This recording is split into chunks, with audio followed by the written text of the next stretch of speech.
Arriva anche ad Agrigento, in piazza Cavour, la campagna Circoliamo. Di cosa si tratta?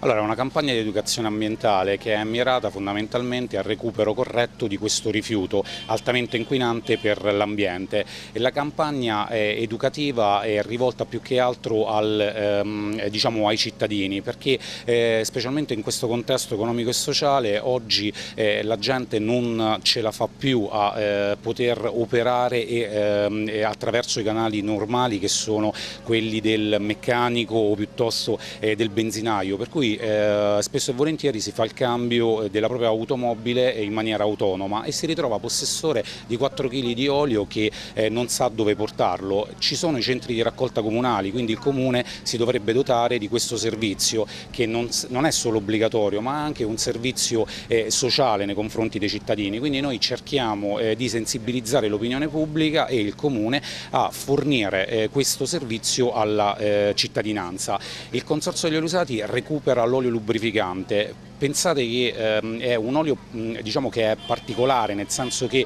è un olio che è divenuto improprio per l'utilizzo per il quale era stato concepito, quindi proprio di lubrificante.